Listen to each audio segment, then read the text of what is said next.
You're listening to Parents You've Got This, the expert guide to parenthood, the complete guide to fertility, pregnancy, birth, baby and parenthood. This podcast is proudly supported by Mistela, a natural origin skincare for babies and children, recommended by healthcare professionals. Mistela by Parents Side since 1950. Welcome to the Expert Guide to Parenthood podcast. We are your co-hosts, Freya and Christy, also the co-founders of Parents You've Got This. Today we're going to be talking all about bladder leakage. It's a topic which isn't talked about enough, but we love talking about those tricky topics on the Expert Guide to Parenthood podcast. We are so lucky to have Annette Beauchamp here, our women's physio expert. Annie has helped both Christy and I personally and countless other women with all sorts of issues from their pregnancy and their postpartum journeys. She is the absolute best of the best, so tune into every word she has to say on this topic today. Annie, thank you very much for being with us. Thank you very much for asking me to come. Now, let's talk about this topic broadly. You know, how common is it for women to suffer with incontinence or bladder leakage? Super common. So research statistics would say 30 to 70%, but that really depends on who's asking the questions, what they're asking, who they are asking and when. It's also about how forthcoming women are, but let's just say it's super duper common. I know, I can imagine not many people want to admit to the fact that they've got bladder leakage, but it's so common by the sounds of things. Very. So are there different types of bladder leakage or incontinence? Is it the same thing, different way of pronouncing it?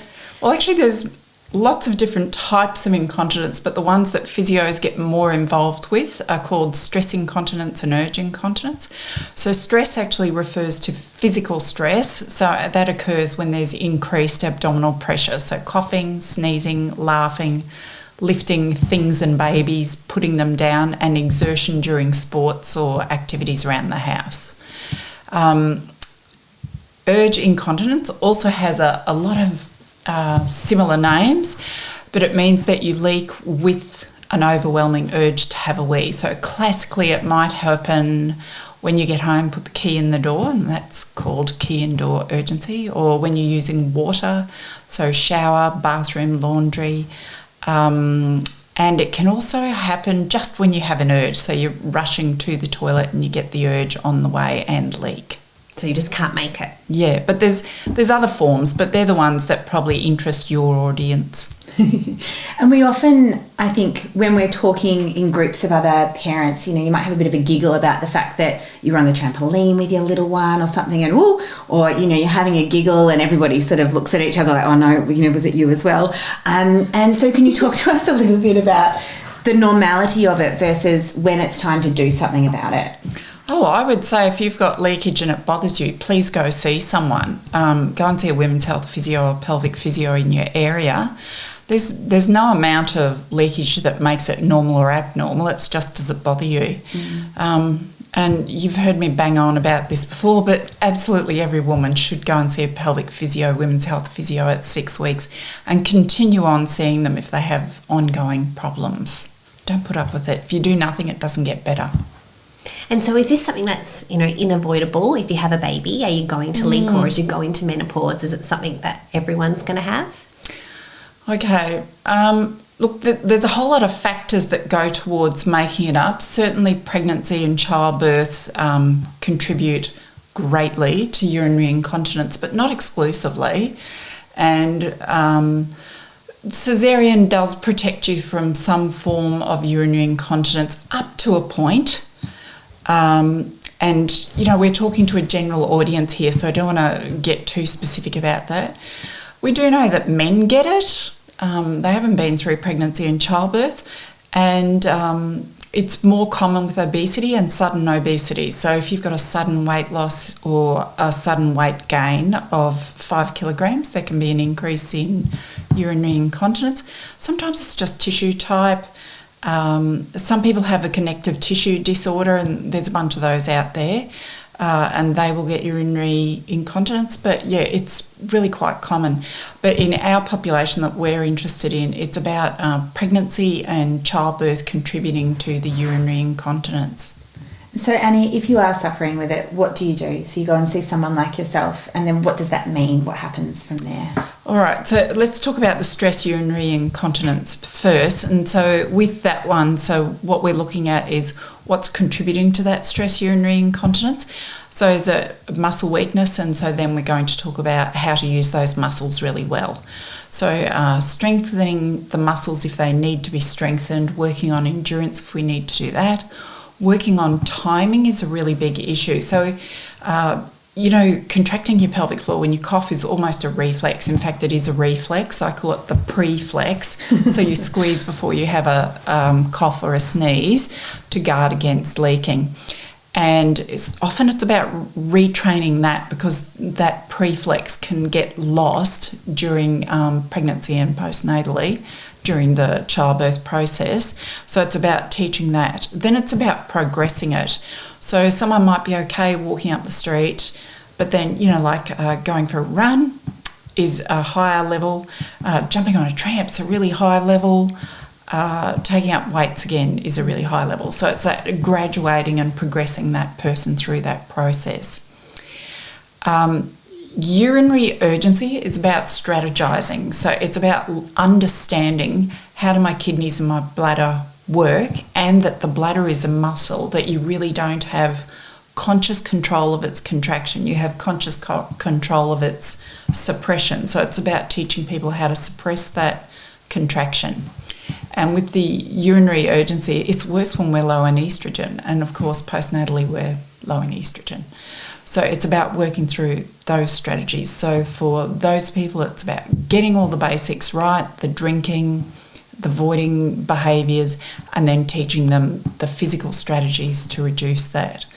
So do you want to know what those strategies are? Yes. So look, this is the super basic version, okay? So it would depend who's sitting in front of me as to how we go through this. But I would start off with putting on a really commanding internal voice and yelling at my bladder, "Bladder, behave." And then so you are not doing the wee in your pants today. That's right. So I always say, think of the worst primary school teacher you ever had. They're the one yelling at your bladder. And then either count backwards or spell backwards.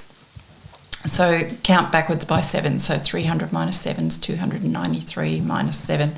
And your brain is so busy with that really complex thought that it distracts you away from your bladder behaviour. And then you can use physical behaviours as well, and there are a host of these, but the one that's probably the easiest to say with this type of podcast chat is use your thumb knuckle, rub it on your low back. And you might keep up any of those or all of those activities for 15 to 30 seconds just to suppress that urge. But, like I said, this is a general instruction. Really go see someone, get specific instructions for these things. Want some extra tips to help you navigate parenthood? Join a Parents You've Got This masterclass. Visit www.parentsyouvegotthis.com.au and sign up for a masterclass today. And so how do you know if it's like a temporary thing post-birth or if it's something that's going to be a little bit more permanent? Okay. So I'd expect total mayhem for the first 3 days after having a baby, whether you're in hospital or you've gone home. Countless are the number of women who tell me that they stood up, lost all urine, or lost bowel motion. So you've had a major stretch of everything. So, your pelvic floor components stretch up to about 3 times their natural length or get compressed. So your poor old urine tube gets squashed to bilio. So it takes them a while to learn how to work again. So I'm less concerned about that initial 3 days. I'm more concerned about not being able to pass urine and not being able to have a bowel action in that first 3 days. And really you should talk to your caregivers as soon as that you're aware of that. Then as you get home, sort of beyond 3 days, I want relative control. So we'll talk about drinking. So if you're breastfeeding, I want them to be drinking sort of 3 to 3.5 litres. If they're not breastfeeding, 1.5 to 2 litres. And then think about their voiding frequency. So I want them voiding around about every 3 hours, but once again, it really depends on the behaviours of that person as to how frequently they would void. Urine colour is a good guide to how much am I drinking. So if it's pretty pale, then you're hitting the mark. I think it is okay to wear pads in the beginning, but most people would reasonably want to get rid of those as soon as possible. Once again, please go see someone about 6 weeks. But if you think, geez, this is a terrible problem, I wouldn't wait the 6 weeks. I'd ring and say, can I come see you sooner? It's interesting you talk about drinking water. I can imagine a lot of women thinking like, oh, well, if I'm doing that, I'll stop drinking as much water and the problem won't be there. So common, and it doesn't go away. Because that's not the cause of the problem, it's what's going on inside the pelvis that creates the problem. Good one. Annie, are there any lifestyle changes that people can think about implementing if they're experiencing bladder leakage? Yeah, sure. So beyond what we were just speaking about, once again, I'd really encourage you to wear compression wear. It helps support the pelvic floor and the lower abdomen, which helps you with your abdominal control and your bladder control. I'd pay great attention to my dietary fibre and my bowel habits. So if you're constipated and straining, which tends to happen as a cluster around late pregnancy and early postnatal, then you're more likely to have urinary incontinence. So looking at your dietary fibre intake includes making sure you're having your 2 serves of fruit a day, 5 serves of vegetable and salad a day, and 5 other sources of fibre. And then planning to have time to have a bowel action each day. All the mummies get super busy and they forget about having a bowel action. Then it becomes a problem. Yeah. Annie, are there any specific exercises that women should be doing to help with urinary incontinence? Yeah, definitely. And so I'm very aware that I'm talking to a general audience here and not a specific person. So I'm going to talk about muscle types and how to do stuff rather than say here's a specific program that every person should be doing, right? So in our pelvic floor we've got strength fibres, and they work for a very brief period of time but quite strongly, and we also have endurance fibres which work much more gently but for a longer period of time. And so we need to address both a strength contraction and an endurance contraction, and then we need to think about that functional stuff, that timing of squeezing before I have a cough or a sneeze or something. And then how do they work? So we've got a couple of layers of muscles in there, and so the superficial muscles, you can think of them as closing towards the midline, and the deep layers you can think of as lifting, so from your boots to your brain, right? And so you need to work them together and left and right. So I'm just going to use my hands. So if I just cross my fingers over so that I've got an open space between my hands, what I want you to think is that they're squeezing together and coming in, okay? And so then it's looking at each mum's individual way of doing that contraction and helping them get the best out of their pelvic floor for each contraction. Then working out a regime that's possible for them to do and suitable. So it is absolutely useless to do 100 contractions a day if you're doing them poorly or wrongly. And I'm very much one for habit stacking. So let's do them after you've finished having a wee or when you're sitting down to feed, so that you've got time to focus on doing these things. And then working out how many that person can reasonably do in a day that are good contractions, not exhausted, fatigued contractions. And this is going to change over time. So once again, getting the mums to learn, here's my baseline and this is how I progress it. And then getting that strength then helps you not to have bladder leakage. Yeah. And then, applying it to the other things that they do. So they're not just about hanging around the house looking after their babies. They do want to get back to their pre-level activities. So you're going to combine those exercises back into things like tennis, Pilates, yoga, whatever they're interested in, running, trampolines.